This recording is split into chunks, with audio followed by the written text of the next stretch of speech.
Mga tropa, dahil katatapos lang natin pag-usapan ang arko ni Noe sa nakaraang video, at naman pag-uusapan ngayon ang 10 pinakamalalaking cruise ship sa buong mundo. Halika at alamin mo ito. Number 10. Norwegian Epic. Ang cruise ship na ito ay may haba na 1,079.4 feet at kayang magsakay ng 4,100 na pasahero at may bigat na 155.8 tons. Ginawa ito sa ilalim ng Project F3. Ang bawat barko nila na ginawa ay may mga magagandang disenyo.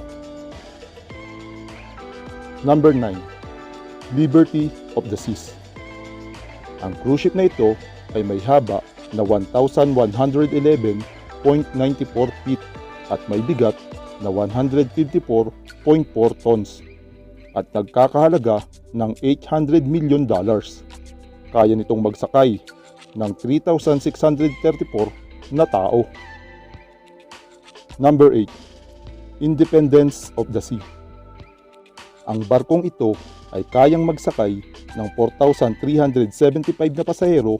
Pagmamay-ari ito ng Royal Caribbean International. May haba itong 1,112 feet at may bigat na 154.4 tons.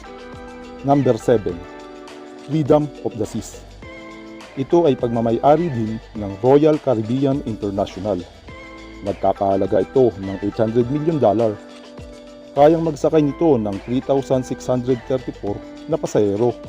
May haba ito na 1,112.2 feet at may bigat na 154.4 tons. Number 6. Queen Mary 2. Ang barkong ito ay pagmamay-ari ng Cunard Line. Kayang magsakay ng 3,873 pasahero at may bigat itong 148.5 tons at may habang 1,131 feet. Nagkakahalaga din ito ng $800 million at kayang tumakbo ng 30 knots sa open seas. Number 5. Quantum of the Seas. Ang barkong ito ay nagkakahalaga ng $935 million. May haba itong 1,141.73 feet at may bigat na 168.6 tons. Kaya nitong magsakay ng 4,180 na pasahero. At ang ating number 4. Oasis of the Seas. Malaki ang capacity ng barkong ito. Kayang magsakay ng 6,296 na pasahero. Ang halaga ng cruise ship na ito ay $1.4 billion. Sa laki nito, bumibigat ito ng 225.28 tons. May haba itong 1,186.5 feet.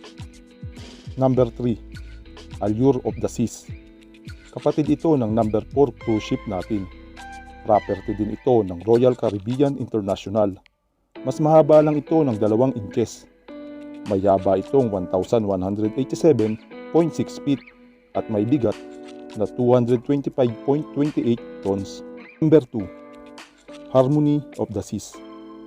Ang barkong ito ay nagkakahalaga ng $1.35 billion.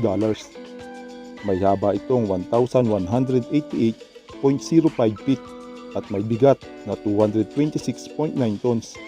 Kaya nitong magsakay ng 5,479 na pasahero. At ang ating number 1, ang Symphony of the Seas. Nagkakahalaga ito ng $1.35 billion.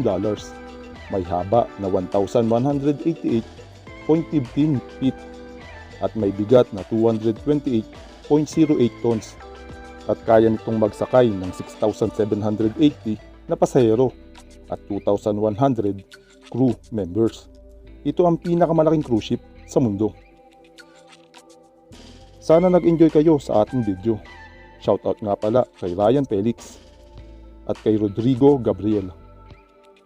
Ikaw tropa, kung bago ka lang sa ating channel, ay huwag mong kalimutang mag-subscribe at i-hit mo na rin ang ating notification bell para lagi kang updated sa mga susunod na video. Maraming salamat po.